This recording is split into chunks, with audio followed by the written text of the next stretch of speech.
All right, thank you. So that was Anami. I think we just went on live.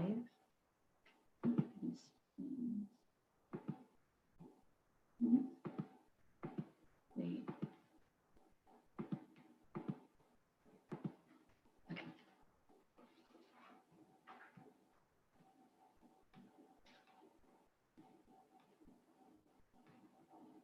Pooja, I think you're sideways.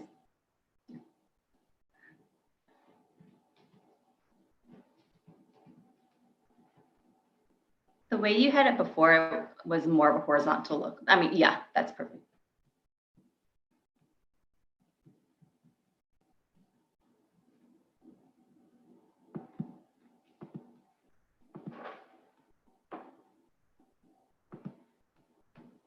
All right, well, welcome everybody. My name is Emlyn Lee, and I am the founder and chief community collaborator of Brave Communities.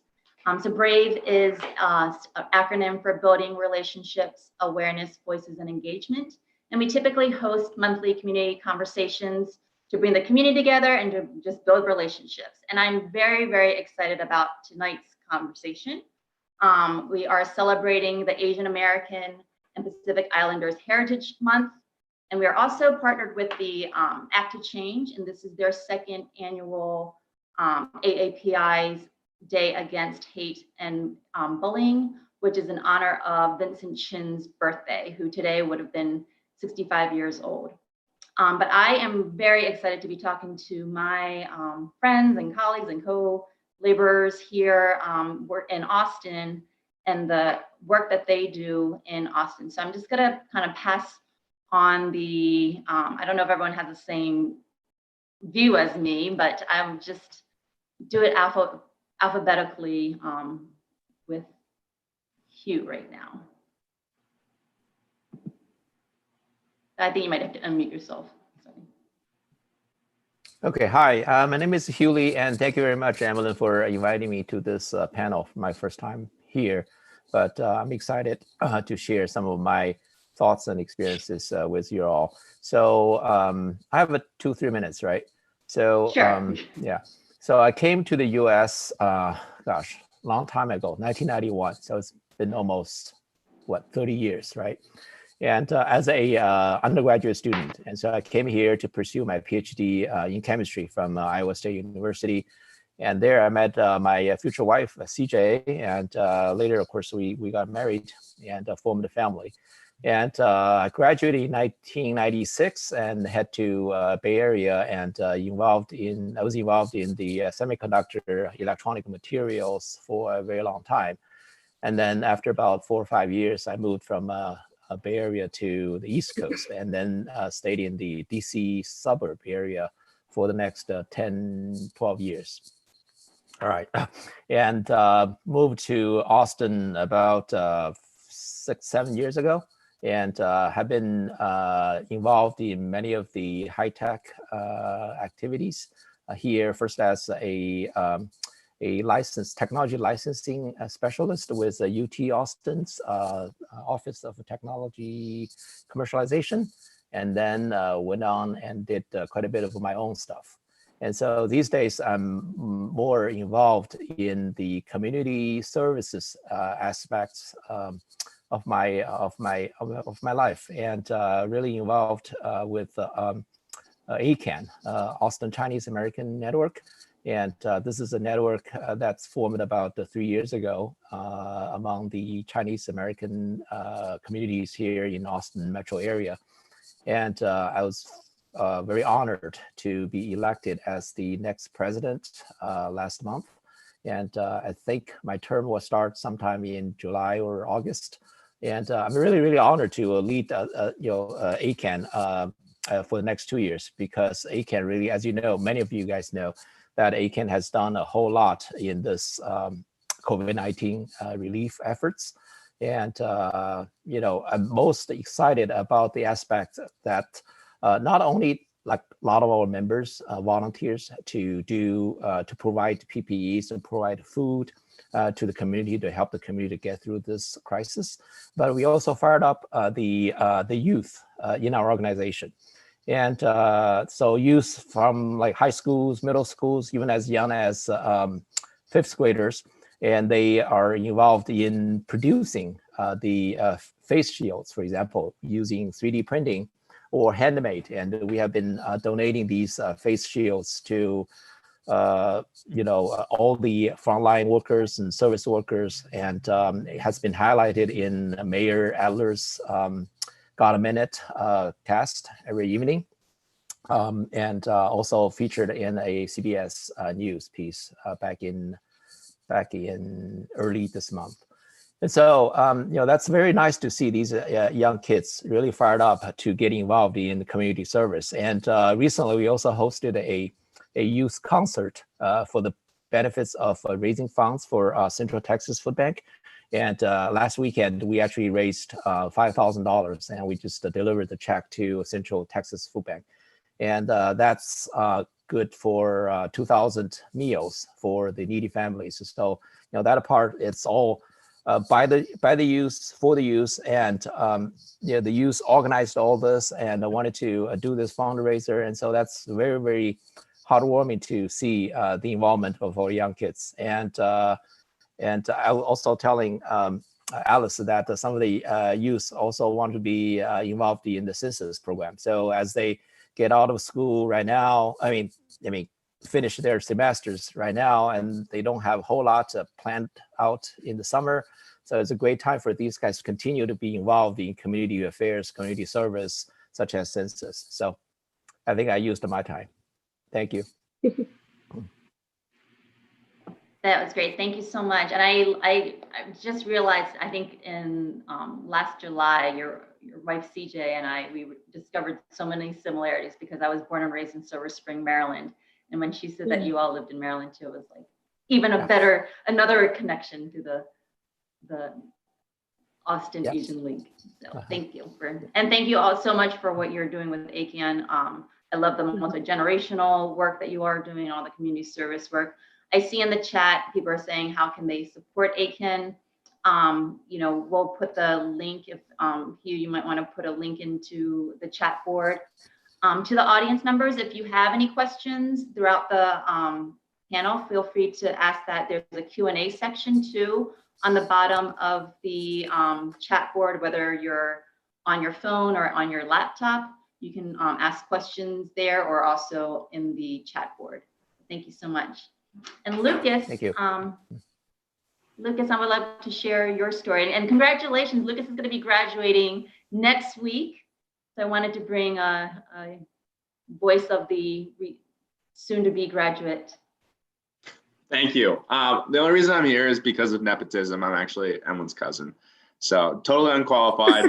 But thanks for letting me on.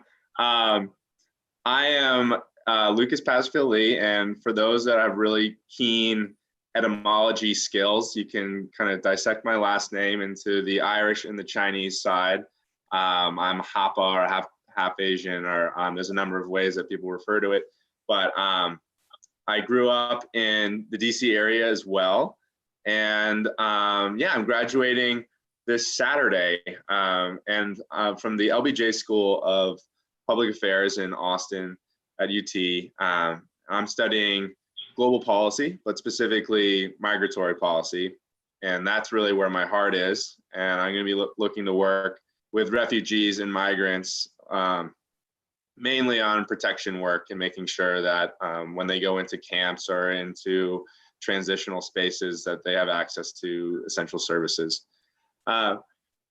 Another thing that I'm really passionate about here is I am an artist, a community artist here. I have 2 murals in town, and I'm looking to do a 3rd one this summer, just kind of getting that squared away. The first one is over at Johnny's Antiques, which is off of East 6th Street and San Marcos, right there, pretty close to I-35 on East 6th Street. And then the other one is at Lively Middle School off of South Congress. They're pretty close to South Congress and Mary. And both of them share the theme of being under the message of being very inclusive and welcoming towards a lot of the immigrant populations within Austin.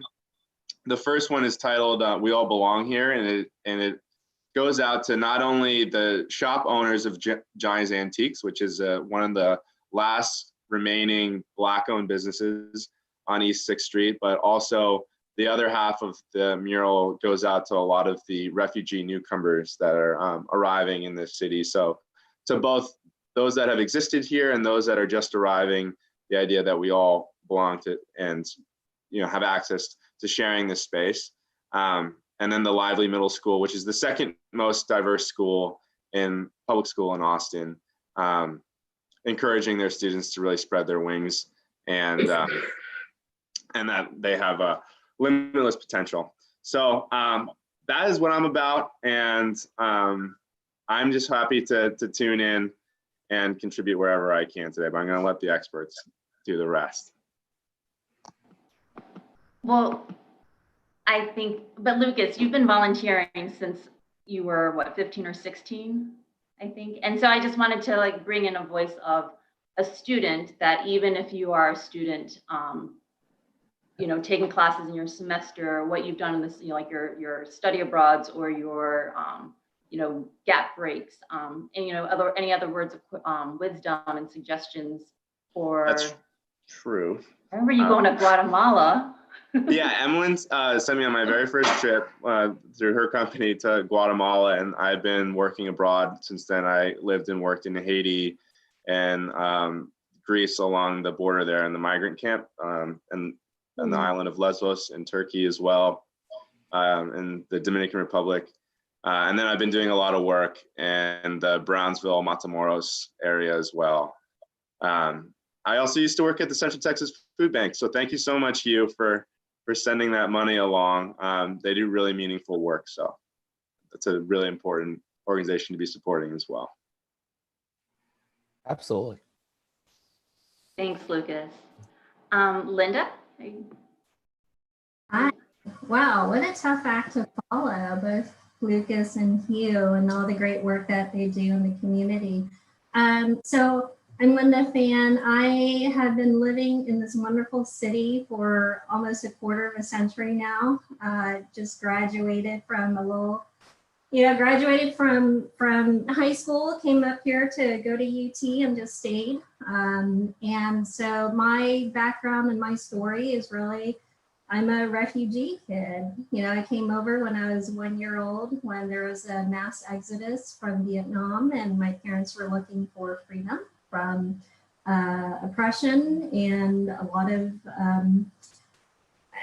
let's just say, a worse way of life in Vietnam during the 70s. And so my parents we are first generation immigrants, landed in Michigan, came down to Texas as soon as we could. And we lived on the Gulf Coast, the Beaumont, Port Arthur area, where there is a large fish and shrimping industry. A little bit of my professional background and why I'm kind of involved in community work. I'm a policy director for the Texas Council on Family Violence, and my everyday work is the good parts of it. I get to advocate on behalf of survivors of violence, and right now it's from with COVID-19. I'm sure folks have heard about the uptick of domestic violence calls to hotlines, and so there is, COVID-19 has been interesting because it shows all the inequities of our society. Those who are in vulnerable populations, those are in populations that resources never get to. And so in my work right now, it's interesting, we're talking about Asian American Heritage Month, and then also the issues that impact our communities.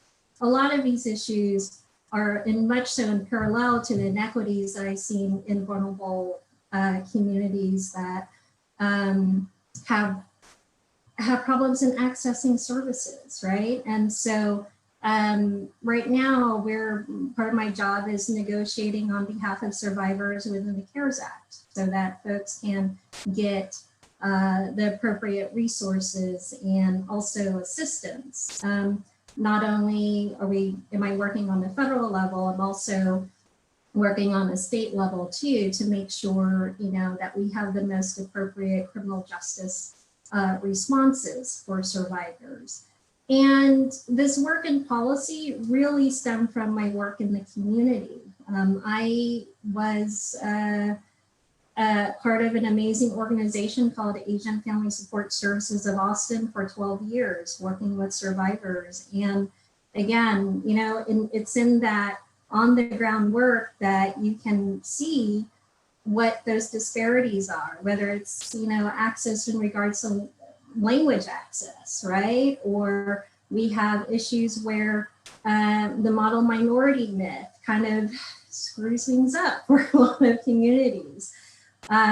Or just, you know, resources. Again, when resources are being given out to many social services agencies, a lot of times I see that resources never quite get to those agencies that focus on smaller communities or communities of color. And so that's where I got a little bit of a, let's just say I got the policy bug during that time, and then decided to transition over. One of the great blessings that I've got to experience was being appointed on a commission with the Obama administration. This was the White House Initiative on Asian Americans. And then earlier, Emlyn, you were talking about Act to Change. And Act to Change was one of the projects that I worked on when I was on that commission to address anti-bullying, especially post 9/11. We were seeing so many kids who were being bullied from the South Asian community. And so it's great to see how all of that has kind of come to full circle, especially today on Vincent Chin's, you know, birthday. And there's a lot of focus on anti-bullying, what are youth. You know, I feel like I'm dating myself by saying this, but I really do feel that the movement in this country, the movement in how we progress as a community really is focused in on youth voices. And so if we can address those issues that our young people are dealing with, I think that this will really make our overall community stronger and better. So anyways, that's a little bit about me. Thank you very much for the invitation to speak, and so glad to see everybody here. Thank you. And again, if any audience members have any questions they want to start asking, you can feel free to enter that into the Q&A or the chat board. Pooja, good to hear from you. Hi, everyone. My name is Pooja Sethi. I came to Austin, I want to say about 9 years ago. My parents lived here in Texas, and my sister lives here in Texas. And if everyone here knows about the Asian community, you know, a woman's family is pretty strong and persuasive in getting you to move close by. So picked up my son and my husband from New York City and moved them over here. I came to this country when I was born in Saudi Arabia, and we grew up in American Oil compound Aramco, and I came to this country when I was 14 years old.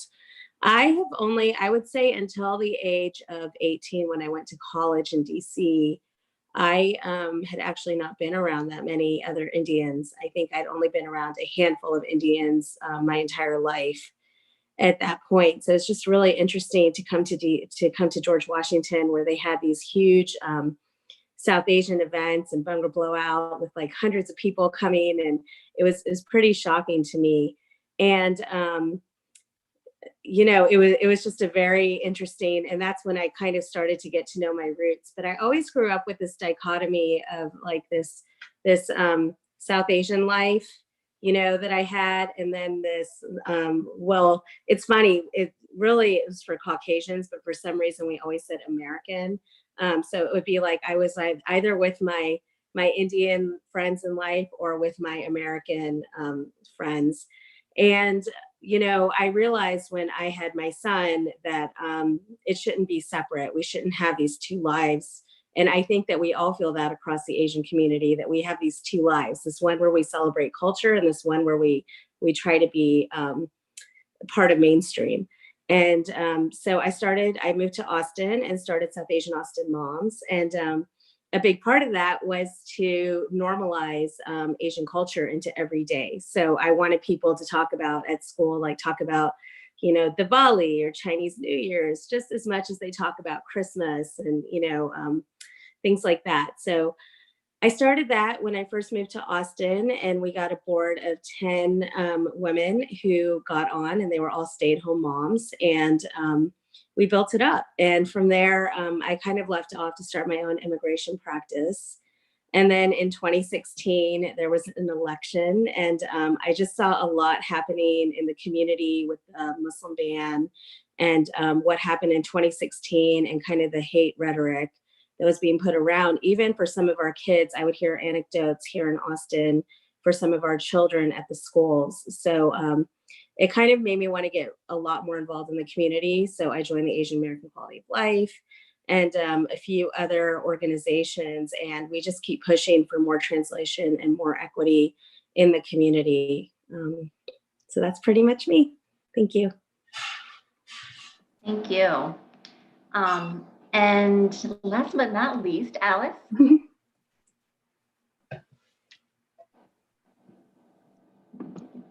I feel so old compared with all your experience here. I've been in Central Texas almost 40 years, almost half year shy. I'll be 40 years here. I'm coming to go undergraduate students. And today I was prepared to talk about this. I feel like I never feel I'm outsider before until recent years. 40 years ago, I was so welcomed. I feel like it's a so warm and loving country. And now it's totally different. Okay, I'm Alice E. I'm currently working like at least 60 hours a week for our census. This is driving me, my passion is at we Asian American, not too many people understand why census matters. So we need to reach out to educate them, to make sure we all counted. Our existence really matters. That's the social justice, the basic. If we are not counted, we're not existed. So this is my 250% time devoted in the census. I'm lead Austin Asian Complete Account Committee. I will send some information later on to the question box. And beside the AACCC lead, I'm also working with the Asian Pacific Islander American Vote.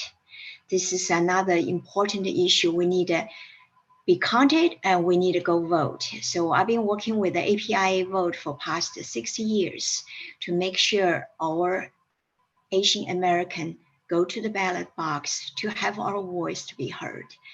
And then beside that, I'm also, this is all my volunteer thing, National Asian American PAC, which is support candidates who's really, we encourage our Asian American candidates.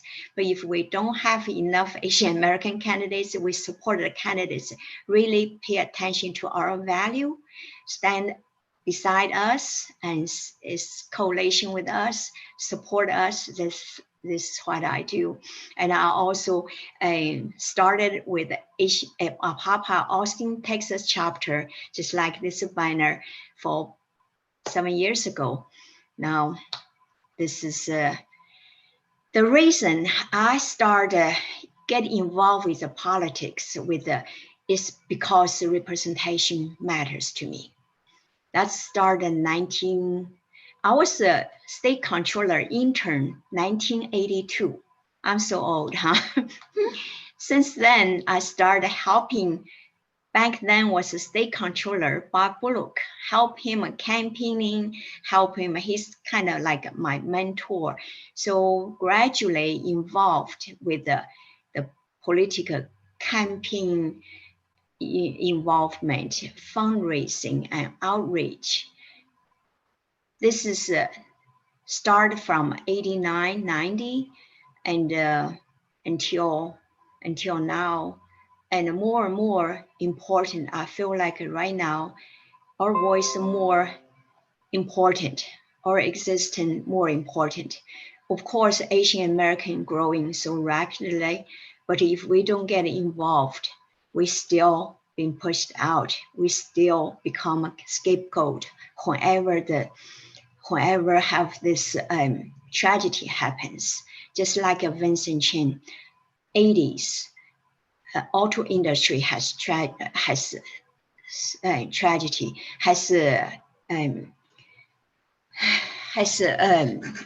auto industry has pushed the American industry. That's what he got scapegoat. He been killed. And the 70s, all the Asian American technology and make 90s will become espionage was hitting us 90s, and now COVID-19 is hitting us again. So if we don't have our voice, you never know what happened next. So that's about me. Thank you. Thank you for having us here. Thank you.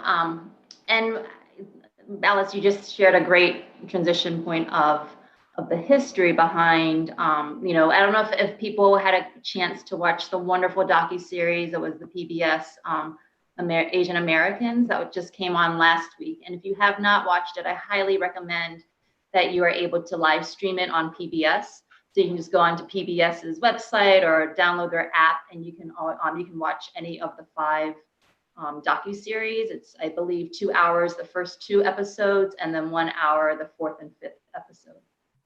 Yeah, or 3 hours. I don't know, my math isn't right.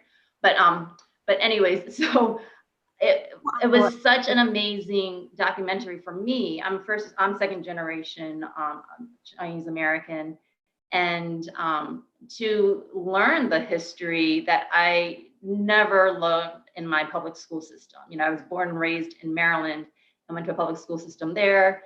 It was pretty multicultural, you know, being a near DC area, and never learned about it. I don't even think I knew about Vincent Chin until about 5 years ago. And when I learned about that, it was just, you know, it's just this cycle that we have in the States of scapegoating and using groups, communities as targets of bigotry. And so, Alice, do you mind sharing a little bit of the history? And I know you're kind of bringing up right now with Vincent, but then some other things.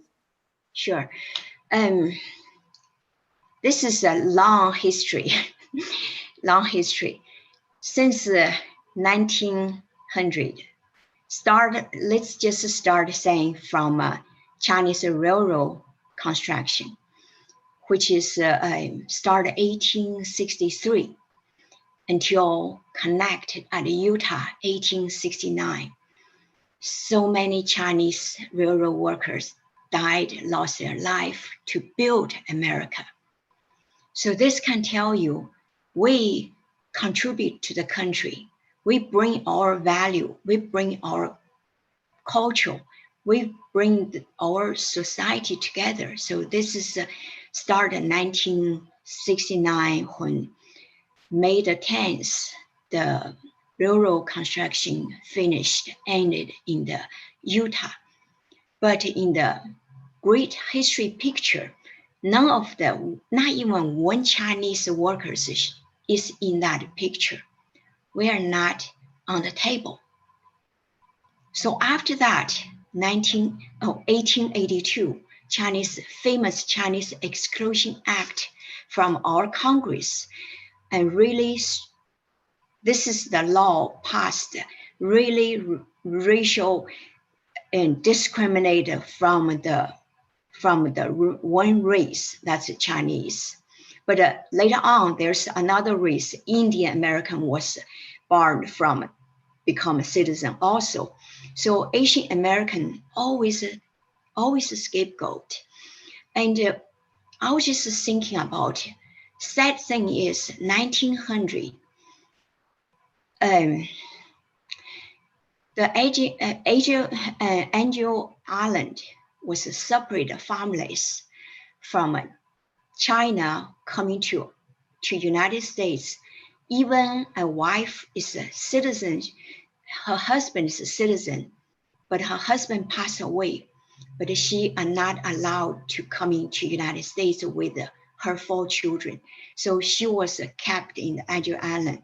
So this is the back then, 1900.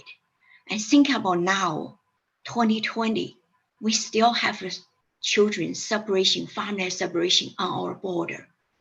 So this is ongoing discriminate against the poor, against vulnerable people. If we don't speak out, we really always, this will always happening. Doesn't matter happen to which kind of race. So this just sidetrack me.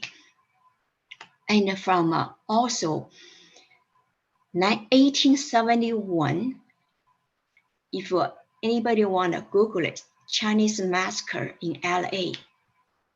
In 1885, Rock Spring Riot. And then until 1887, Chinese Massacre Cove in Oregon. All those instances is in the history book, is in the Google. You can find out Chinese, they slaughter Chinese people just like any animal, and they're not needed to pay any price. So coming forward to 1982, the people who killed Vincent Chin did not even pay any price. All $3,000 for kill somebody. Think about now. The people jogging because he is black can be killed.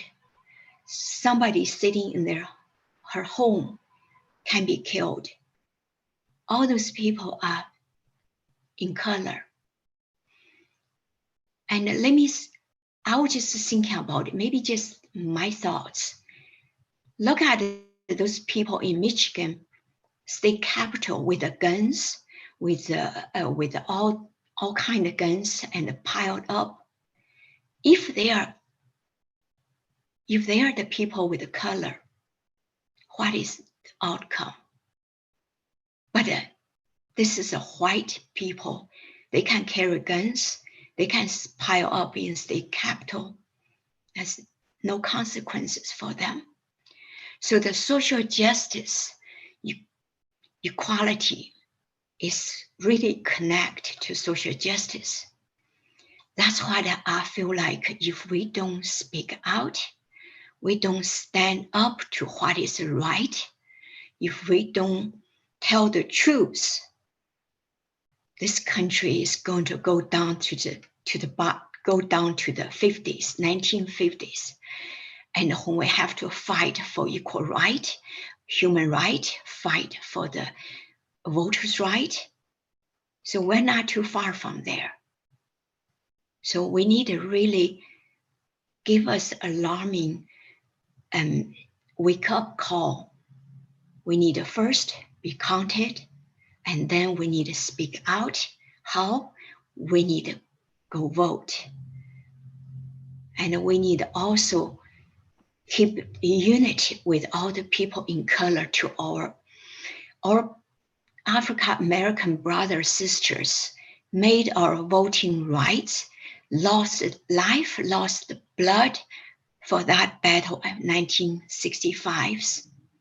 And if we don't vote today, we have the right to vote. If we don't, how can we face them? So this is the whole community issue. Community, what is right, what is wrong. So thank you. I have to stop here, otherwise it's endless talking. Thank you so much. Does any other panelists want to share anything about like the history of Asian American injustices and how it is today?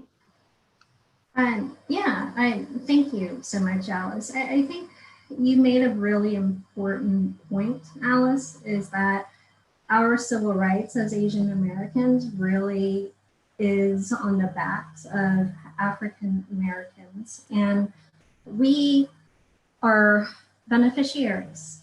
We are beneficiaries of various civil rights and opportunities because of other struggles. One thing that I find that is quite unfortunate about our country's history and our education system is that we have not been educated much around Asian American history and our own struggles as well. I grew up in little town, Peterland, Texas, and I did not learn about Asian American civil rights until post-college, all right? I remember going to conferences in other states, and I was surrounded by Asian American women who asked, who is the person that you are most, let's say, admire because of their activism? And I could not name one Asian American woman. I did not know about Grace Lee Boggs. I didn't know about so many other Asian American activists out there. And that's where our education system really needs to focus in on our histories. And there's been so many incidences where our country has just gotten it wrong, whether it's the Exclusion Act, whether it's the internment camps. When I was on this commission for the Obama administration, and there was a new administration that came in, which was the Trump administration. A lot of us, 20 of us, stepped down because of the Muslim ban and because of our brothers and sisters, our Japanese brothers and sisters who had family members who've gone through that really sad part of our history with internment camps. We could no longer be associated with an administration that was going to oppress our fellow Asian American brothers and sisters. So a lot of us stepped down, and currently right now we are dealing with various issues where there's mass deportations of Cambodians and Vietnamese and Chinese and so many members of our community. And we see those mass deportations. We also draw parallels to what's happening within our Latinx communities as well. And I think that's the critical piece is if we can learn about our own histories, the times of oppression against our communities, and then also educate ourselves on how do we become allies with other communities to address these issues, that's extremely important. I was very saddened when the Peter Liang shooting happened. And I did not see our communities coalesce or convene and speak out against that. Additionally, when we had that affirmative action case with Harvard, I was really hoping that we would hear more from our Asian American communities to say, don't use us as a scapegoat for, these tactics of oppression. And so I really want to reiterate what Alice is saying. Let us learn what our histories are. Let us learn so that we don't repeat these mistakes of not speaking up. But at the same time, let us learn so that we can work with other communities to really address these oppressions. Because whatever happens to other communities will impact us. Thank you. Yeah, that's so true. I'm actually going to tie in a question that was asked in the questions box that, so in thinking about Asian and Pacific Islander activism, we often see a wide range of responses to other racial justice movements. For example, in 2016, the wide disparity between Asians for Black Lives and the defenders of Peter Liang. Historically, too, we see how concepts like the model minority myth have been weaponized to position Asian American communities against other communities of color. But these concepts may not be immediately accessible to immigrants coming from different racial paradigms. What are ways we can learn alongside our communities about US racial histories and engage in interracial activist coalition building? Conversely, how might API folks raised in the US learn from racial and class paradigms that immigrant and refugee generations bring with them to the US? Thank you for that question, Steve. And I think it's in the chat questions and answer board for the panelists. So if that was a really long question, but does anyone have any insights on that or opinions on it? Emlyn, I can share some of my thoughts. Obviously, this is on behalf of myself, not ACAN at all. So that's actually a very complicated and a really big question. And it is true that within the Chinese American communities, there are different voices. And that's actually very evident in the last election in 2016.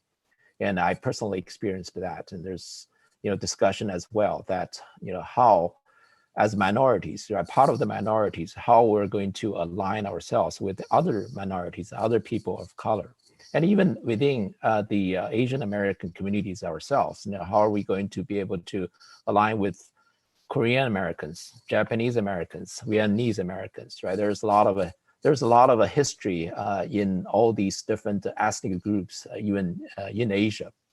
And so that's really, really a big question. But I just want to share a little bit of my thoughts around this.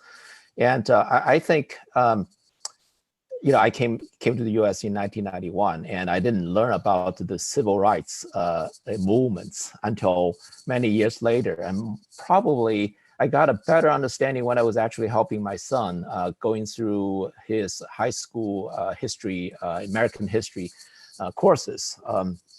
And learned a lot more about the significance of these civil rights movements that obviously was led by the African Americans mostly.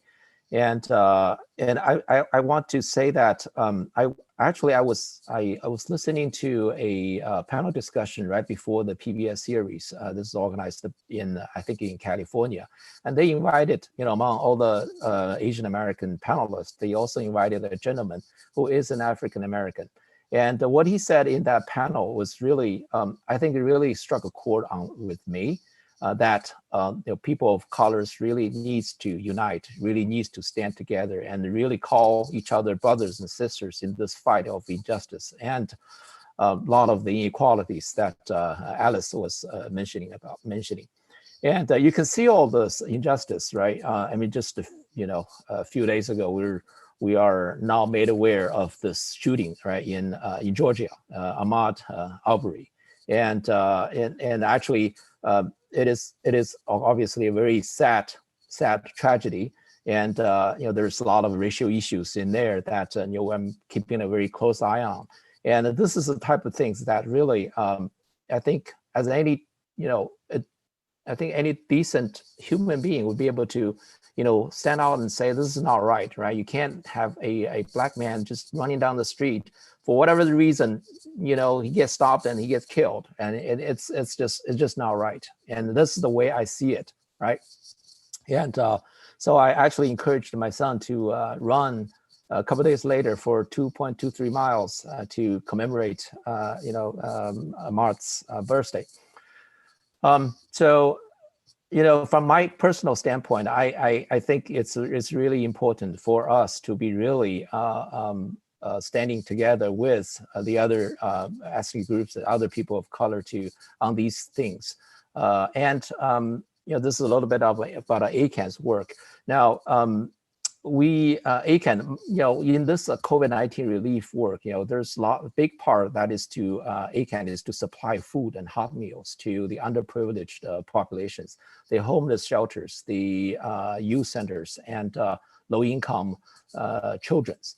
And obviously, among that population, this is a equality issue as well. In this crisis, right? The people of color, the people, the minority groups are actually disproportionately impacted by this COVID-19, and so a lot of people lost their job.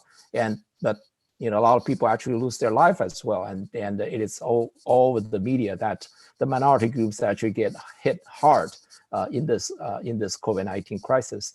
And so ACAN's work in providing food, providing hot meals to these underprivileged group, I think it's a great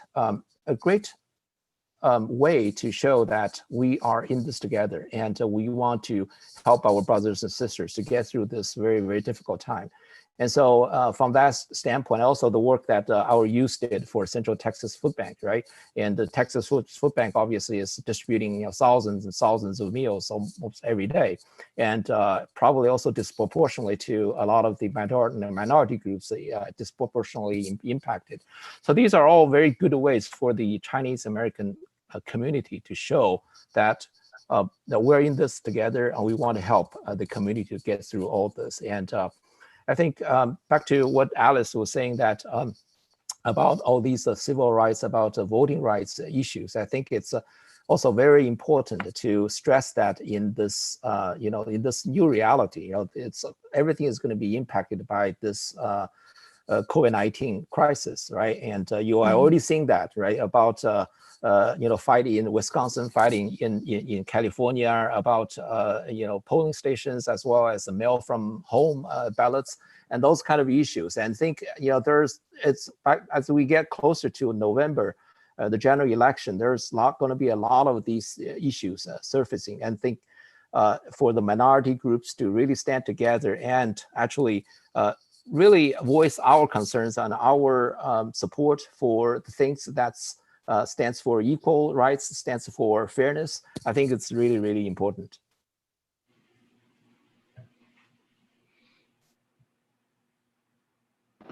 Thanks, Hugh. Pooja, I see you're unmuting, so I'll let you. Oh, thank you. I would just add to that, you know, when I first just got involved with, like, you know, around 2016 with Hillary's campaign and talking to political people and going to them and saying I wanted to activate the Asian community, you know, some of the feedback I got was, you know, Asians, you know, we as an Asian community just don't get that civically involved. And my response about that was, you know, a big part of it is a lot of our community is very interesting and very unique because a lot of us are first generation immigrants. A lot of our community can't vote. A lot of our community can't donate to politicians. A lot of our community are just trying to build up the American life here and, you know, earn and, you know, put their children in school and figure that out and send money back home. So I actually spend a lot of time around, you know, communities, other communities of color. You know, I'm so admirable of how the Black community and the Latinx community band together as communities and fight for what's needed. And I think that we have so much to learn from different communities as we join the communities to also see how to fight, because we are new. I mean, yes, we've been here for a very long time, but there's people, you know, as the fastest growing demographic in this country, there's people coming, you know, across, you know, into this country every day. And we have to learn, and we have to bring, you know, other people along who might be fearful or scared to fight back or don't even know how to step up and, you know, pull everyone together. But I agree with everyone. You know, we have to band together and we have to figure out how to not leave parts of our community behind when we band together, because I think it's very easy for us to become activists, band together, have this privilege of living here for many, many years, but not really talking to some of the people who might have just moved to this country a month ago and talk to them about what's happening with the issues. So yes, let's all band together, and let's also figure out how to unite our own community together. Those are my thoughts. Yeah, no, absolutely. And in total, so like, yes, solidarity is necessary with all the communities of color. And as we talk and celebrate Asian, you know, Asian American and Pacific Islanders, because there's so many different ethnic groups and because there's so many different nationalities, you know, it is one thing whereas like we already are represented just by our skin color and our skin tone or our hair, you know, our hairstyle. And so, you know, even if I am like Chinese American and Linda's Vietnamese American and Pooja's Indian American, people will see us and just identify us as Asian. And so how are we as a community, as Asian Americans and Pacific Islanders, going to, you know, whether it's come together and unite and then be in solidarity with our Black and Brown brothers and sisters, you know, and that's I think what we can go on and on for conversations. Brave has more conversations every month. We have different conversations. This one, but I do want to. I know Sumit has some questions. So Hugh mentioned about the shooting in Georgia. We are focused on the blatant racism portrayed in the murder, but that is nothing compared to the fact that the DA had access to the video and chose to stay silent, which says the racist violence is condoned at the level of elected officials. I'm not sure if this is a question, but more, so we need to take a stand against such institutionalized racism and take appropriate measures to combat that. Yes.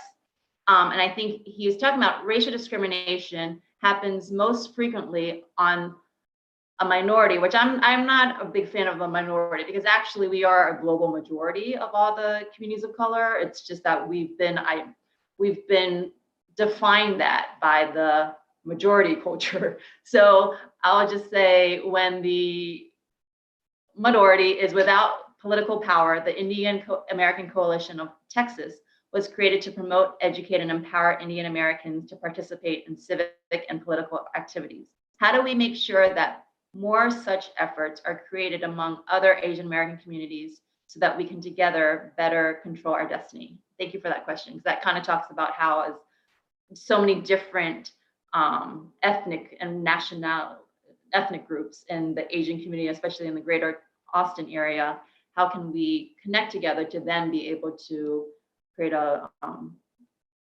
control our destiny?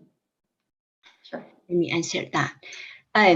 We know it is hard, and through our census outreach, we know it is hard. But now I think we are building coalitions through the census outreach. This is a great effort. I need a shout out to our census committee and our core team. And we have about 22 different organizations or groups and different languages. So we reach out to them. So give them a little bit of mini funding. So let them go out to reach out to their community. This is the first step at 2020. We need to be counted. Just like a minority, you don't like to hear, I don't like it either. Minority, we always say we've been marked as a model minority. But Asian American in Travis County, Williams County has 135,000 people in here. If we are not going to count it, we are minority. For sure, we are minority. So we need to be counted. This is our first step. Our structure is going to get connected.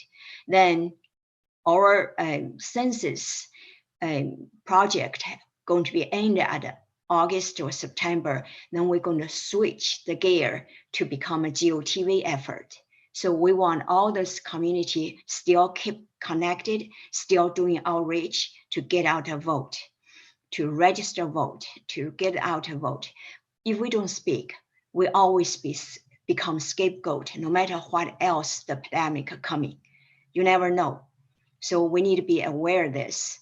Whatever the tragedy coming, and we are the scapegoat, and so we need to united. We need to be counted to unify our other groups, Latinos, African Americans, and those groups, they have actually they acting better than our Asian American for sure. They have a better voice, better leadership, and we need to follow them, and we need to learn to speak up, to join the civic voting right.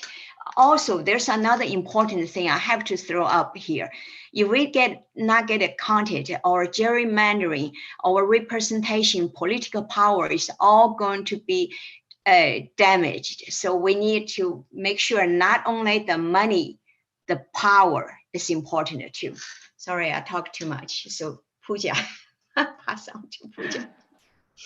Well, I'm going to say something that's a little bit unpopular here. And what it is, we have to hold ourselves accountable first as a community, as you know, our Asian American communities and the populations here are so diverse, not only in our ethnic background, but also education level, socioeconomics. What are the different motivators of bringing us here to the US? And unfortunately, if we're not mobilizing ourselves to deal with basic needs that our communities are asking for, if we're not addressing our own inequities and our own internal racisms within the Asian diaspora, then it'd be very difficult to uplift our collective power if we're not focusing on our the communities within our larger population, those who are powerless. And so, whether it's political power, money, to making sure we're at the table, we have to always think about, Gandhi always, I love this thing about Gandhi when he says, think about the last man, right? And so if we can get our communities to think about the last man, woman, child, reach them, uplift them so that they're number one, because if you're thinking about survival, you're not going to think about the census or getting yourself to the poll. So we need to mobilize ourselves to make sure that we're really raising opportunity structures for others. And I lobby at the state legislature last go around. And as I mentioned, I'm looking at criminal justice responses, and I see that there's not a lot of Asian American faces when we're looking at resources and how systems impact us and impact the most vulnerable, right? And so I think there's some internal work we need to do as a community. And then from there, we can then build those infrastructures and make sure that everyone can fill out their census, because you're going to be more concerned about food on the table than filling out the census. And so it takes folks like Alice, it takes folks like Pooja and everybody on here who are fighting for those very basic rights. And we just need to get ourselves together first before we can really get a bigger seat at the proverbial table. I'd like to echo that as well. I think we really need to, if you're entering an activist arena, you need to dedicate a lot of time to some introspection to make sure that you yourself are going in for the right reasons and that your intentions are pure. But you also need to leave your ego at the door. I think there's especially when there are cross-racial collaborations and coalitions, it can turn into a pecking order and trying to prove to other groups who's had it harder or who's gone through more, who has a more of a reason to fight or to be angry. And I think it's you should be coming at it from a place of you really just want to help other people and other causes, and that you truly believe in that, and that you're not necessarily going out there with a chip on your shoulder to prove to anybody else any of that. It's that you just really are looking to help. And as far as things that we can do, I would really like to see more folks from the Asian community register as candidates and really put themselves out there. I think that's something that has been very underrepresented. And I was pretty excited about Andrew Yang. And some people might not have be as favorable of his policies, but I at least was really happy just to see him get out there and to see somebody that looked familiar and looked like folks from my family be represented within the political arena. And that can be happening more at the local level. So I really encourage people just to get out there, even though I think, especially within the Asian community, there's pressure to keep more of a low profile and to kind of buck against that. I see Alice ears perking up. She's like, oh, I'm going to call Lucas. He's going to be the next candidate 2020. 30. Yeah. Yes, I totally agree. Thank you for that.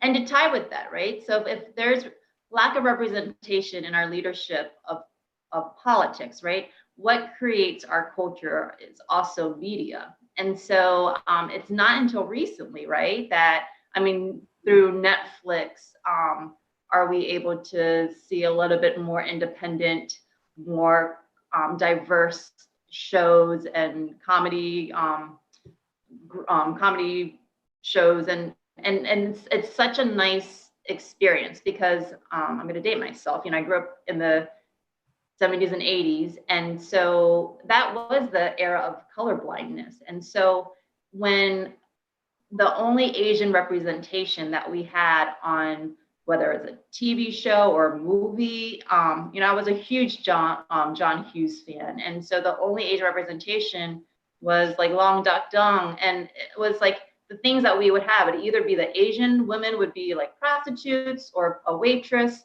or the Asian man is gonna be a, you know, a nerd or a class, you know, some sort of. We were more the punchline versus. I think I just heard earlier that Act to Change, and I'm so outdated of who the current hip celebrities are, but she's a Netflix actress now. And so she was talking basically about how we are more the punchline and not the plot line, but that's slowly changing. And so what Lucas and all of you are saying is that representation matters, and how can we be more on the front line, whether it's politics, locally, statewide, nationally. Thank you, Pooja, for running for city council. And then also for you know, even on news, you know, or media. And so I so appreciate Hugh, what you and ACAN did with the live streaming of a youth concert, you know, and just putting that skills and talents. And even if it's local, it was on YouTube's like streaming, at least our community can see that, and others can see that. And it's so important. And so with that, and I, you know, I want this to be a kind of a personal narrative too, because for me, like I didn't have that representation. It was so like Asians were so underrepresented in media, which is a huge influence in culture. And now, so how can we? And I think this is kind of addressing some of the questions in the chat board. How do we share our voices now? You know, how how do we unite, and then also how do we share our voices in creative spaces, in political spaces, in our work offices, at school?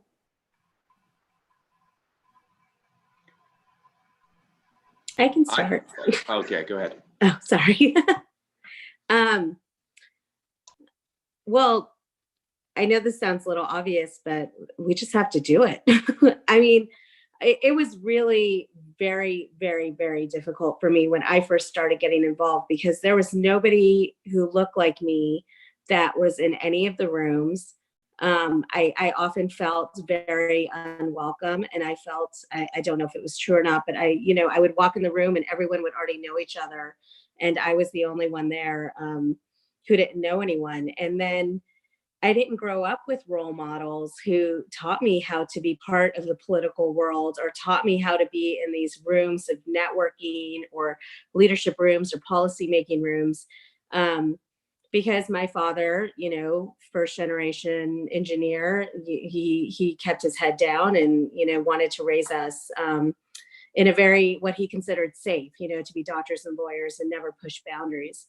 So I think, you know, it just takes all of us who are already pretty active and out there, and we all know our experiences from our first time walking in those rooms, and then turn around and then get other people. So now I go and if there's a fundraiser or something, I will call 3 friends that I know would never be interested, who are South Asian or Asian, who would never be interested in any of these situations. And I would bring them with me and introduce them to as many people as they want. And I'm a big believer in passing the mic. So you know, we don't always, I mean, all of us panelists are amazing. And I think we've all had a lot of talking space out there in the world. So it's always good to hand it over to other Asians as well and let them, you know, speak and tell their story, because the more story, the more representation we have out there, the more that people are going to hear us. So I think, you know, break that barrier, get out there and do it, and then turn around and bring 3 people with you and keep going. And I think APAPA, ACAN, IACT, I mean, they're so great. And the thing I love about those organizations is they bring electeds and leaders who are not Asian into our space. So they say, we're having these events, we're doing these things, come to our space, see what the Indian Republic Day Gala looks like, see, you know, come to an APAPA event, talk to us about Asian. So it shouldn't just be that we're always going into other people's spaces. We should always also be inviting people into our spaces and having them come and talk to us and see us in our world as well. So thanks. Thank you. Lucas? I think when it comes to media, it was so impactful on me growing up, especially in middle school. Just seeing, like watching Jackie Chan, Jet Li, loving them, but also wondering like, why did they never get the girl? Like, why did they never like have any sort of sexuality to them? Why are they kind of monkish and silent and like they have these principles and they have these values and there isn't any pizzazz and passion to them. Like, why are there no Asian male R&B singers? Like, you know, something sultry and, you know, and sexy. Like, why does that not exist? And like, it really bothered me, and it made me feel very less than growing up. It made me feel very incomplete, and it made me feel like I need to compensate and I needed to overcome it somehow and make up for it in all these ways. And I'm sure that there are just so many Asian teens growing up that really can relate to that. And I think one thing is, it's like, and I don't think it's for a lack of talent. I don't think it's for a lack of people out there that are willing or trying to break into media, into music, into movies, into TV, into those industries. I think it's just because the people that are going to fund those projects really aren't listening or don't think that there's a market for it, which is just so, you know, I mean, like, we know that not even within Asian Americans, but like globally as a market, like you know, Asians are a huge marketplace. I just think that we've been kind of tricked into consuming white media, and we just think that this is something like that we should aspire to. And you know, when Asian music, when Asian movies come out, like, we don't give it the same amount of attention, and I think that's a really tragic kind of way that white media has definitely self-imposed us into this cycle. And I think the way to break out of that is to just really to vote with our dollars, and to vote with our views, and to vote with our likes, and to make sure that like we are subscribing and supporting in mass and mobilizing the next time, you know, an Aquafina song comes out, or the next time, you know, an Asian male actor is the romantic interest of a movie. Things like that, I think, will really go a long way. And unfortunately, like so many things in this country, people listen when there's money involved. And if that's the game they want to play, I mean, I just know that as a community, we can play that game. And make it work for us more than, you know, than it has in the past. Let me add something to both of you already said. Well, this also something to do with the history. 1872, there's a Page Act. That law banned Chinese women coming to United States because they already painted a Chinese woman is a prostitute and is not going to allow to come in. Then also after that, after that ban, there actually every year, every century, or every time passes, always have activists. 1912. There's one Chinese lady called Mabel Li. She's a doctor. She's the first doctor of a PhD receiving from Asian woman, from a woman. She was right on the horseback to fighting for the women's voting right, suffrage revolution. But our community is just being pushed too hard. The society is too harsh for us. That's why that we all have our culture, just keep our head down, keep our mouth shut, to do the engineer, to do all this. The kids year and after year ask kids to go to do a technical side of the study, not going to political, because we just, it's not fit for us. You can't go to that field. And this year after year after year, we're getting much better. Compare with the 20, 30 years ago, we're doing much better. Have to look at the bright side. But today in Texas, we have 1.8 million Asian Americans living in Texas. Our representation compared with the white majority, compared with other races, is really low. So that's what we need. Papa, Aiken, and IAC is to try to encourage young people to go to, we have an internship. Our internship try to send our interns to go to elected official office to learn the policy making, to learn how the government operates. So for hopefully those young people, more likely that we have a hope on them so they can run.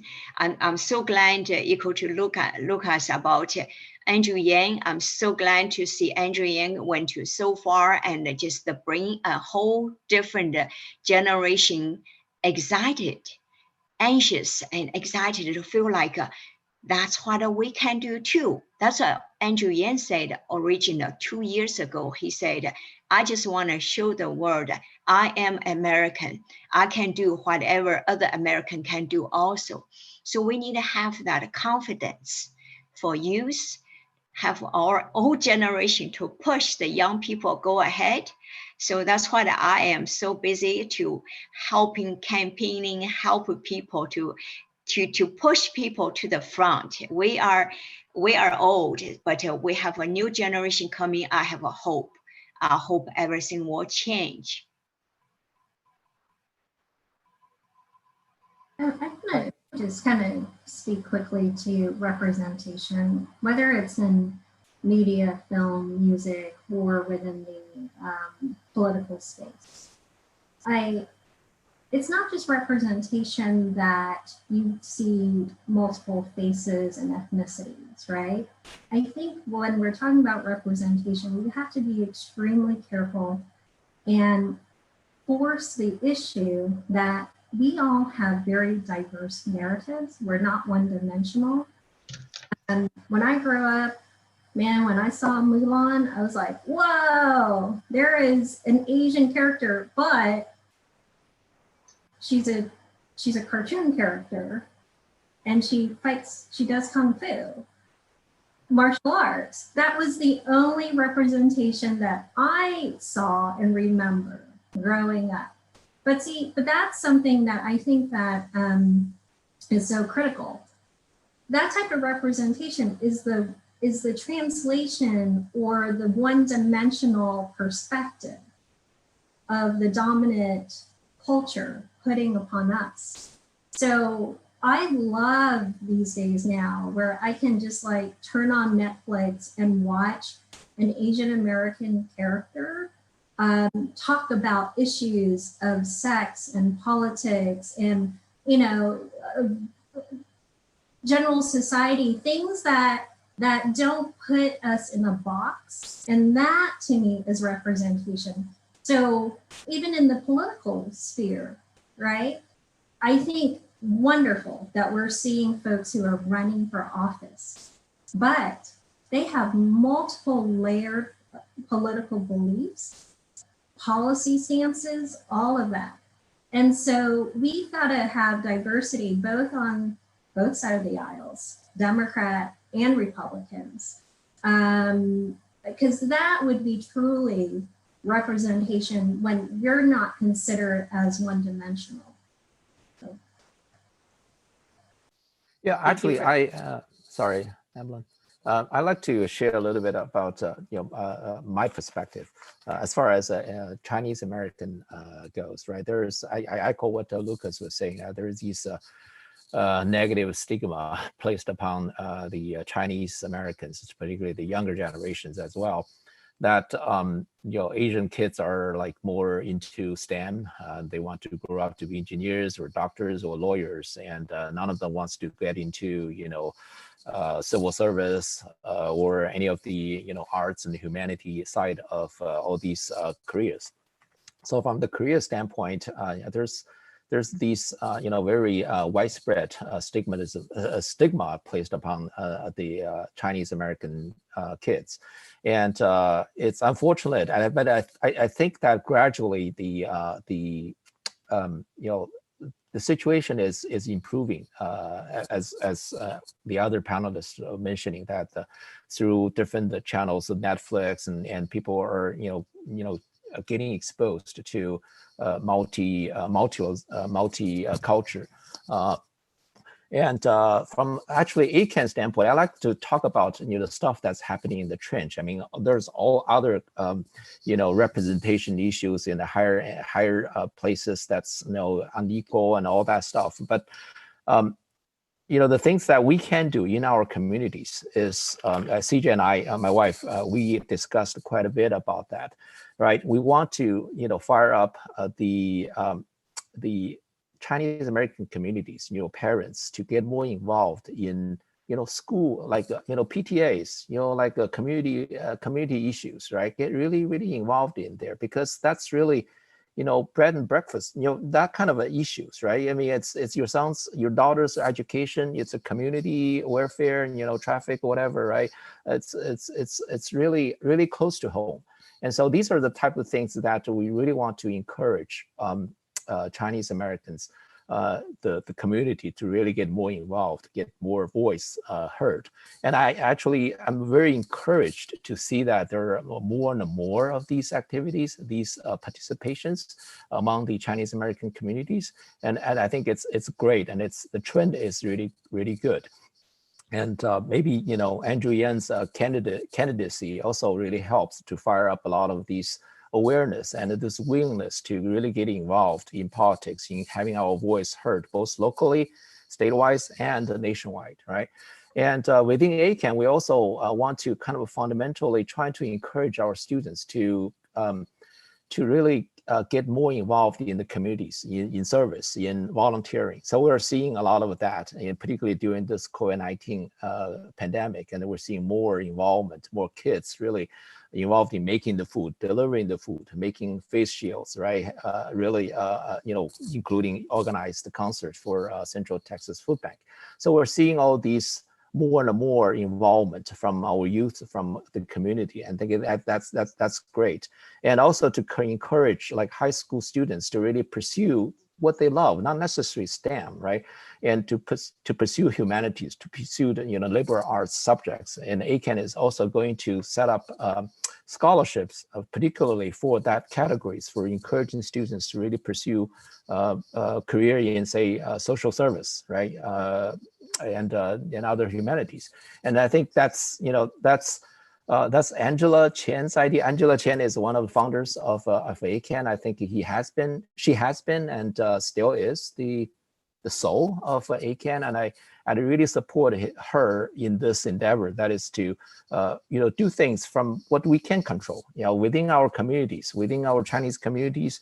There are things that we can do immediately, right? These type of things that, we do, every day, every week, and particularly catch the opportunities that's presented to us.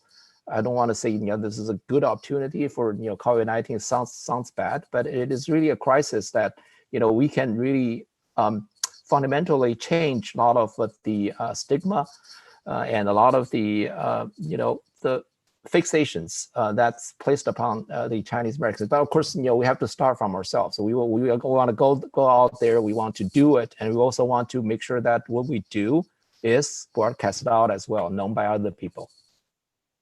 So thank you. I just Thank you. wanted to speak to what he was just saying, is a message to Asian Americans that are looking at which career they should get into, and if they're thinking that they should be going into STEM because that's what they're good at. Just keep in mind that many of the original political structures were invented in Asian countries. Some of the such exquisite arts and cuisine have come out of Asian countries. It's not that we can't do it. It's just that we've been boxed into thinking that we can't. And that's why we end up, going towards the more hard sciences.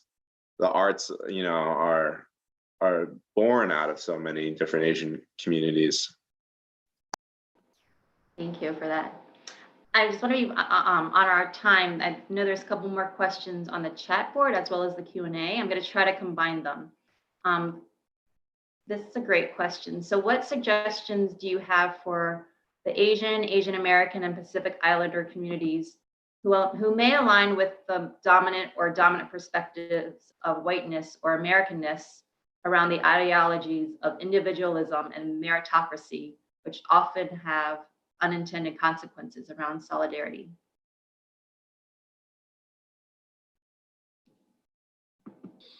I can start. Well, I would just say, for one, as an Asian community, we really need to recognize when people are trying to divide us. They're trying to divide us from the other communities of color. And, they do that by, calling us a model minority, or they get other communities of color to come against us, or other communities in general to come against us by saying, things like the Chinese virus, or immigrants are stealing our jobs. And so I think because of that, I think a lot of our community tends to want to go towards the whiteness to hope that we can kind of keep our head down and nobody will notice us. But we can't do that anymore. I mean, we're big, we're large in this country, and we add a lot to the economy. We add so much back to the communities. I mean, you hear just ACAN alone, what they're doing around the COVID-19 crisis, and how much of the Asian community is are frontline, are essential workers and are at the front lines. And I think that, we're not going to get anywhere by only by saying that we are white, or trying to identify with whiteness. We're not going to push ahead as a community if we're doing that. And I actually even see that in, when people are running for office. There's a big thing around how Asian should you be when you're trying to be a leader, when you're trying to be an executive in a company, when you're trying to run for office. So my name is Pooja. And I know for, just growing up, people have always had a hard time saying my name. And I remember that a teacher asked me if I wanted to change my name to Paula to make my life more easy. And I went home and I asked my mom, and my mom said, nope. She said for her whole life in America, they tried to change her name to Debbie to make her name more easy for people. And we shouldn't do that. I mean, like Emlyn said, we are the fastest in the world, the biggest demographic in the world. We have no reason to not stand up and be proud of our heritage, be proud of who we are, be proud of the accomplishments in this country and what we're providing. And we have to do that as strong and proud Asians. And that is the only way to do it. So that's my stance on it.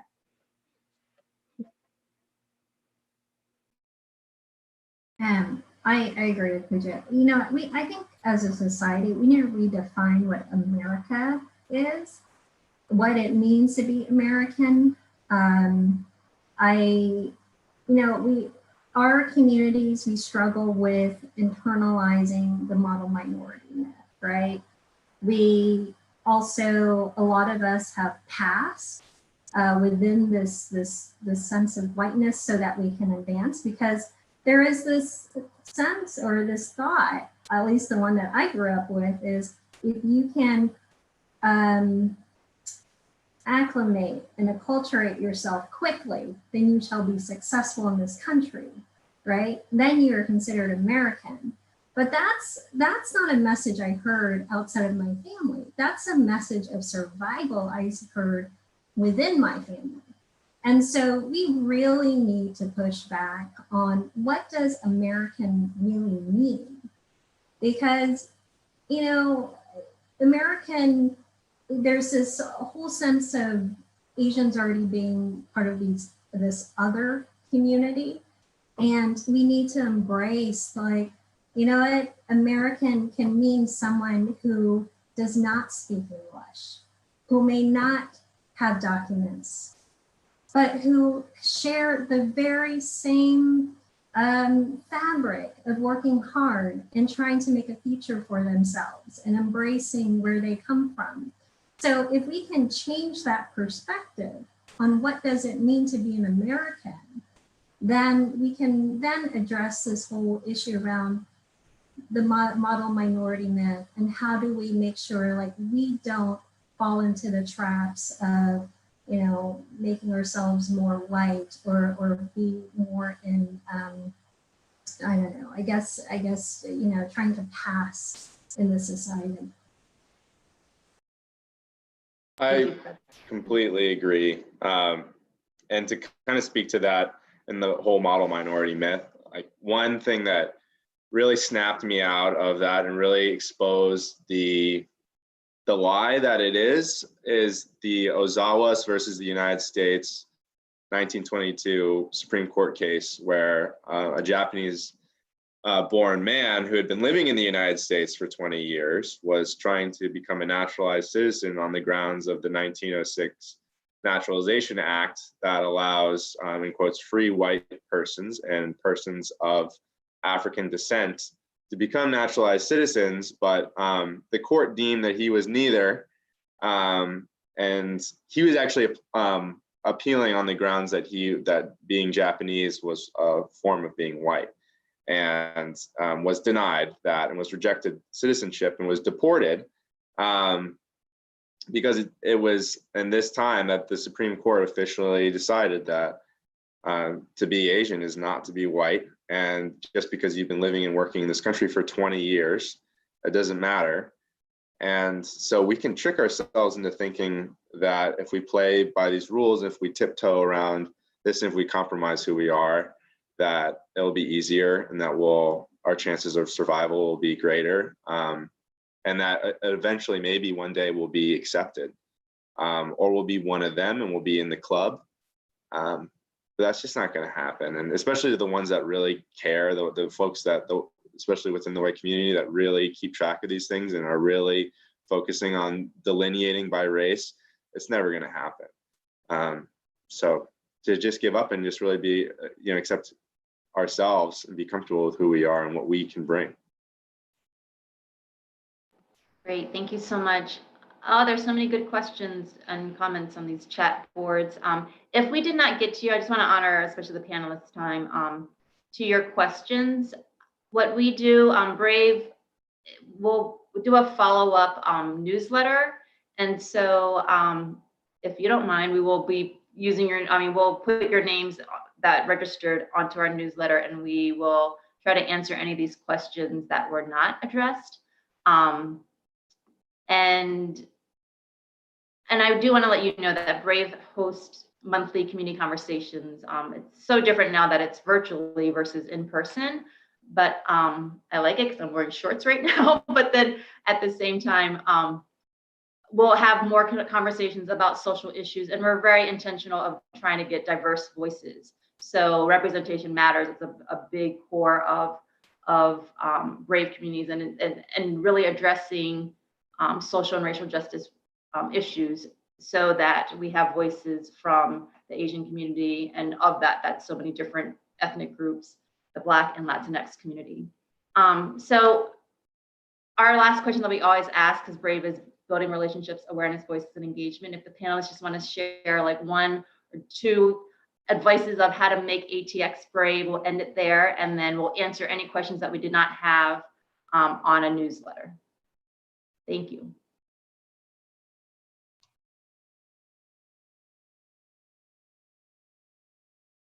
I'd be happy to start. the way to do that is to be a lot more like Emlyn, who in this community within Austin, where I can expect to 90% of the functions I go to be 90% white or more. When I go to a function that's hosted by Emlyn, it's always like the most diverse group of people in Austin that I can ever, be privy or privileged to be around. And that's because she just constantly stepping out of her comfort zone and putting herself into new communities and just being available and opening her eyes and her ears to new folks, and not being a turtle like all of us are right now. And it's kind of hard, but just really getting out outside that comfort zone goes such a long way. Thank you, my cousin. Anybody else? Yeah, I so, can go. I echo about Emlyn, and I'm not her cousin. I've been to a lot of This wasn't these this wasn't a like help me I like know. boost my ego tonight right now. But I know. But well, I do appreciate the conversations, and I appreciate that they're run by someone who's Asian, because we don't see that very often. Make ATX brave. I mean, I love Austin in the sense that there's so many ways to get involved if you want to. I mean, from going to testify at a city council meeting or going up the street to the Capitol. And I'm sure Linda, if you're interested, will take you with her, going to testify at the Capitol and, seeing what that's all about. Or, I mean, there's just so many ways. I mean, we have our commission meetings, our Asian Quality of Life Commission meetings every month, and we have citizen communication. We really want to hear from people. And I know APAPA and the census really want to hear from people.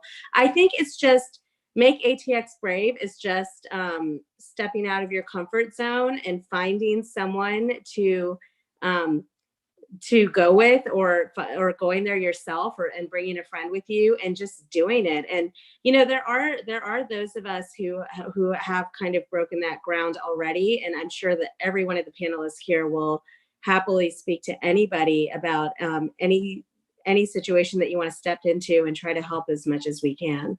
So make ATX brave. Get out there and do it. We have nothing to do now. We're all home, so we can all research and find things to do. So thanks. I will add to make ATX great again, to make sure right now, currently, our census self-response rate is only 57%. This is not good. So everybody, include the audience, include panelists, I hope you all become ambassador to make sure everybody counts. Doesn't matter you have a document or not, especially baby need to be counted every 10 years we get this chance.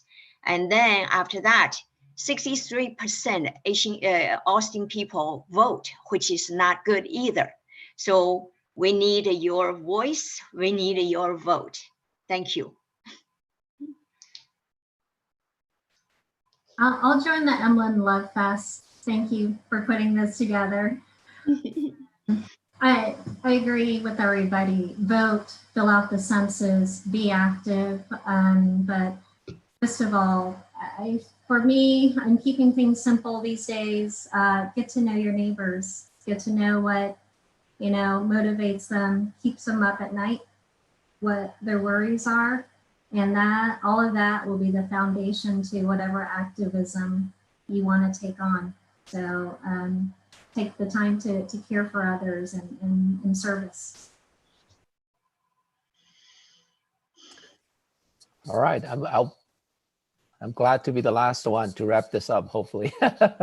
So from my standpoint, I think it's, as I said, you have to start everything from yourself. We really, my suggestion, my advice is that when you see an email, like from your local school booster club asking for new members, asking for, a board member, a treasurer, things like that, sign up. Okay, because this is really about your kids' education, their sports team or whatever, right? And it doesn't really matter, whether you speak perfect English or not. It is your chance to be heard and be part of that group, so that you can make a difference. And I want to quote a saying that it takes every one of us to make a difference for all of us. It really is so, particularly in this crisis. It really takes every one of us to make a difference. Great. Thank you all so much. Thank you for the attendees, and especially those that are still on. I'm sorry we didn't get to answer any questions. I do want to recognize the Asian History Center, or the History Center, and I know Aisha was putting down some links there. So we're trying to copy the chat board, and then we'll share those links on the newsletter too. But any questions we did not answer, so sorry, and we will try to answer that. So I may bother the panelists some more with some questions over email. But thank you, panelists, so much. Everyone, please stay safe, stay social distancing, and have a great AAPI Heritage Month. Have a good night. Thank you. Thank you, Thank Emlyn. you. Thanks, Thank you. Brave. Thank you.